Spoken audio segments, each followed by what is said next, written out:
मैं ज़रा मज़हर को भी शामिल कर लूँ, बड़ी बड़ी देर से वो इंतज़ार कर रहे हैं। Thank you Mazhar for your patience. वो टेक्निकल इश्यूज चल रहे थे। हम ये बात कर रहे थे कि किसी को एतराज़ नहीं है कि नेशनल सिक्योरिटी मैटर्स में सर्वेलेंस हो, वायर टैपिंग हो, फ़ोन टैपिंग हो, कोई प्रॉब्लम नहीं है, पूरी दुनिया में होता है। इंग्लैंड में भी होता है, अमेरिका में भी होता है, लेकिन इंग्लैंड का मैं बता रहा था कि उन्होंने उस पर एक जुडिशल ओवरसाइट भी रखी है, सिविलियन गवर्नमेंट की इन्वॉल्वमेंट भी रखी है। यहाँ पे अब जो इन्होंने ऑर्डर दे दिया, ये तो ब्लैंकेट कवर दे दिया कि जो मर्ज़ी आप खुद ही डिसाइड करें और जिसको मर्ज़ी करें, उसमें कोई स्पेसिफाइड नहीं है, किसी पे भी हो सकता है। आप जर्नलिस्ट हैं, आप कारोबारी बंदे हैं, आप प्राइम मिनिस्टर हैं, प्रेसिडेंट हैं, पॉलिटिशियन हैं, व्हाट्सोएवर। पहले ही हमारे पास पेका था, फिर हमने वो क्या कहते हैं, डेफेमेशन के हत्या के इज़्ज़त के नाम पर एक खौफनाक कानून पंजाब असम्बली ने पास किया।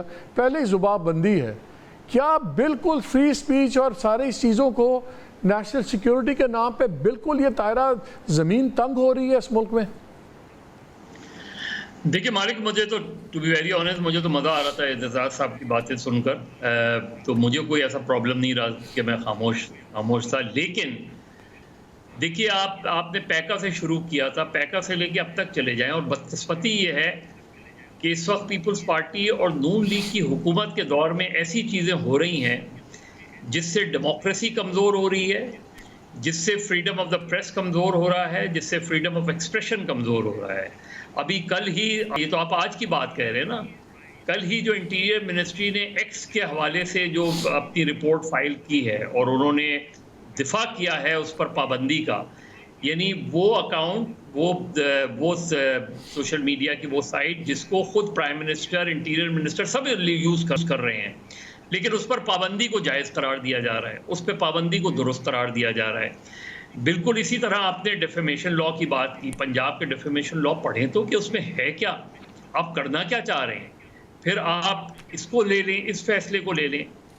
और जिस तरह माजी में हुआ है, हमारी यहाँ बदकिस्मती ये है कि हुकूमतें जो फैसला करती हैं वो ये रियलाइज़ नहीं करती कि वो कल ऑपोजिशन में भी होंगी और ये सारी चीज़ें उनको हर्ट करेंगी।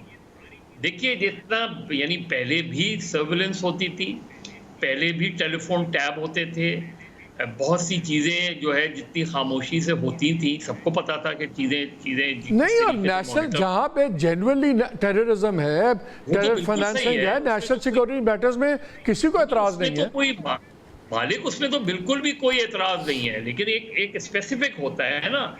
लेकिन अगर आप एक ब्लैंकेट जो है वो दे देंगे तो फिर जजेस भी सेफ नहीं होंगे, जर्नलिस्ट भी सेफ नहीं होंगे, खुद प्राइम मिनिस्टर सेफ नहीं होंगे, खुद प्रेसिडेंट सेफ नहीं होंगे, मिनिस्टर सेफ नहीं होंगे। आपने इस तरीके से आप ब्लैंकेट, वो किसी को कैसे, या तो आप उसको जुडिशल ओवरसाइट रखते, या ये कहते कि जी आपने कम से कम इस फोरम को बताना है उससे पहले कि आपने और रीजन बताना है। अब तो आपने जैसे इंडिया में है होम सेक्रेटरी इन्वॉल्व है, यूके में होम सेक्रेटरी इन्वॉल्व है, 7 मजिस्ट्रेट इन्वॉल्व है, बिल्कुल, और वो सील्ड होती है कार्रवाई, वो पब्लिक नहीं होती, वो जाके क्लासिफाइड परमिशन लेके बता के मूव करते हैं आगे। देखिए, हर तरीके से आप कंट्रोल, मीडिया को कंप्लीटली कंट्रोल, सोशल मीडिया को रेगुलेट करने के नाम पर आप कंप्लीटली कंट्रोल कर रहे हैं ओवरऑल मीडिया को। यानी जैसे पीटीआई के ज़माने में मीडिया डेवलपमेंट अथॉरिटी लाने की कोशिश की जा रही थी, ये बाय एंड लार्ज उसी तरह की चीज़ें करने की कोशिश की जा रही है। तो कितना परेशान होना चाहिए मज़हर, कितना हमें परेशान होना चाहिए? मेरा ख्याल है मेरी तो आपकी और हमारी आज़ादी तो ख़त्म हो गई है।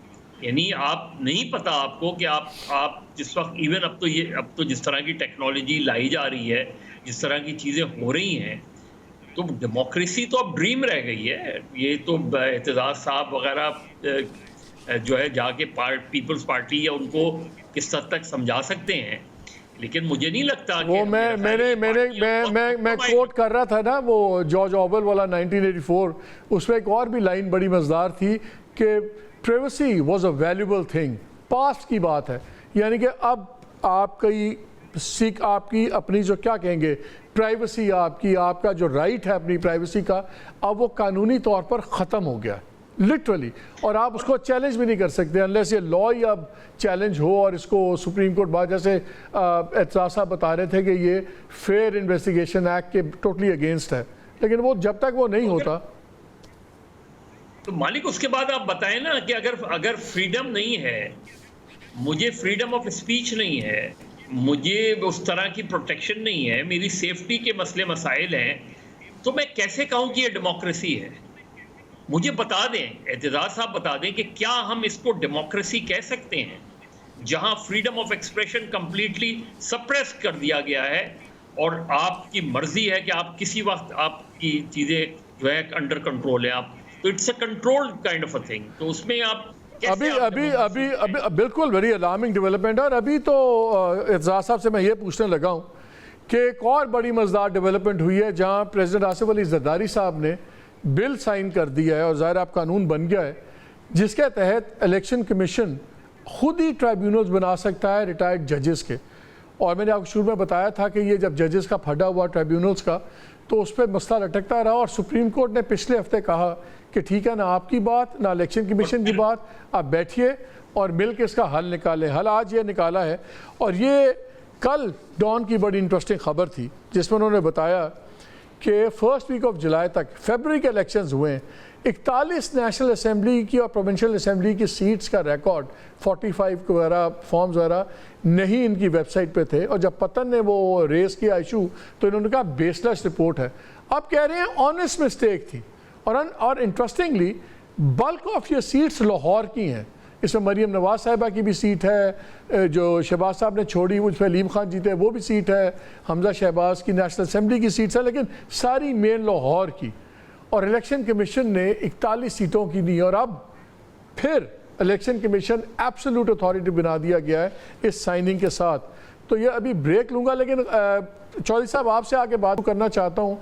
मुझे ये बताएं, अगर हम बात करें तो हतक इज़्ज़त, अगर हमें कोई बात हमारी सुने और हमारी प्राइवेसी के अंदर आए तो वो कानून की ताकत एजेंसी के पास, और अगर कोई गिला करने जाए तो उसी को एब्सोल्यूट पावर्स हैं जिसकी क्रेडिबिलिटी बिल्कुल उसका ज़ीरो हुई हुई है। मैं इलेक्शन कमीशन की बात कर रहा हूँ। पाकिस्तान किस तरफ जा रहा है? क्या हम जॉर्ज ऑर्वेल वाली ऑर्वेलियन स्टेट की तरफ जा रहे हैं या बन चुके हैं? इस ब्रेक के बाद चौधरी साहब आप बता रहे थे कि कोर्ट रूम में थे और आप लोगों ने कहा कि जी बहुत से इंटेलिजेंस के लोग फिर रहे हैं यहाँ पे। तो उस पर फुल बेंच ने, फुल कोर्ट था, फुल कोर्ट 13 जजेस, उन्होंने बिल आखिर नोटिस लिया उसका, इस बात का, और वो ठीक निकली। उसके बाद उन्होंने एक ऑर्डर किया prohibiting all intelligence agencies of any department of government, कोई प्रोविंशियल हो जिस तरह CID होती है वो भी, from stepping or coming from coming to any office of the court, किसी दफ्तर में नहीं जा सकेंगे, किसी दफ्तर से में किसी एहलकार से बात नहीं कर सकेंगे या दफ्तर से अंदर या बाहर, कोई डॉक्यूमेंट नहीं मांग सकेंगे, और हर ऑफिशियल ऑफ द कोर्ट इसका पाबंद होगा कि कोई डॉक्यूमेंट न दे, कोई थ्रेट वगैरह नहीं दे सकेंगे, कोई प्रेशर नहीं डाल सकेंगे।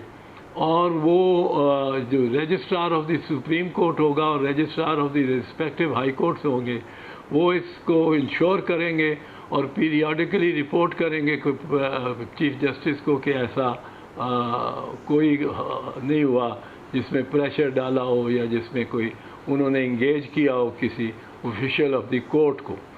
कोर्ट्स की हद तक तो ये फैसला, and it was in perpetuity. Go the main case was decided on 20th of July.